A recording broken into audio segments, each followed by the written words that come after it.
નમસ્કાર ખેડૂત મિત્રો, આજે આપણે વાત કરીશું કે હાલમાં ગુજરાત ગવર્મેન્ટની 148 સહાય યોજનાઓ ખેડૂતો માટે વધુ ઉપયોગી છે અને અરજી માટે વારંવાર ખુલતી રહે છે. ખાસ કરીને આ ખેડૂત પોર્ટલ પર વધારે ચર્ચામાં ચાલે છે. અત્યારે વધુ ચર્ચામાં ચાલતી 10 મહત્વની સહાય યોજનાઓ વિશે જણાવીશું, તો આ વિડીયો પૂરો જોજો.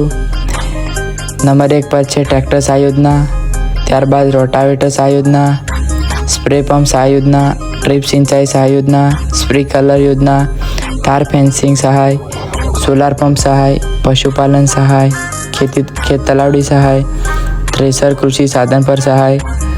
મહત્વની વાત એ છે કે 148 બધી યોજનાઓ એક સાથે ખુલતી નથી, પરંતુ વિભાગ પ્રમાણે અલગ અલગ તારીખે અરજી ખુલતી રહે છે. હાલમાં પોર્ટલ પર ખેતીવાડી, બાગાયત, પશુપાલન, મત્સ્યપાલન વિભાગમાં યોજનાઓ પડે છે.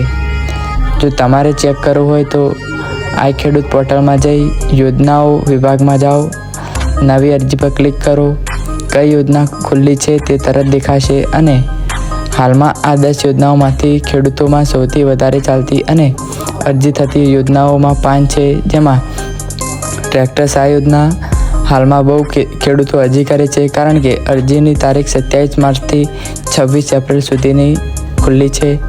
બીજા નંબર પર વાત કરીએ રોટાવેટર સહાય યોજના, જે ટ્રેક્ટર સાથે વધારે ઉપયોગી હોવાથી લોકપ્રિય બની ગયું છે. ત્યારબાદ તાર ફેન્સિંગ સહાય યોજના, જેમાં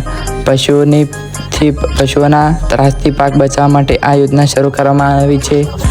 ચોથા નંબર પર છે ડ્રીપ સિંચાઈ યોજના, જે પાણી બચત માટે ખેડૂતોમાં વધુ ઉપયોગી છે.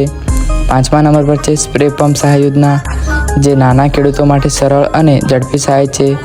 વાત કરીએ હાલમાં વધારે ચર્ચામાં કઈ સહાયો છે, જેમાં ટ્રેક્ટર, રોટાવેટર, તાર ફેન્સિંગ વધારે ચર્ચામાં છે, કારણ કે અત્યારે આ અરજી ખુલ્લી મુકાઈ છે. આવી રોજ નવી માહિતી માટે ખેડૂત માહિતી ચેનલને સબસ્ક્રાઈબ કરો. ધન્યવાદ.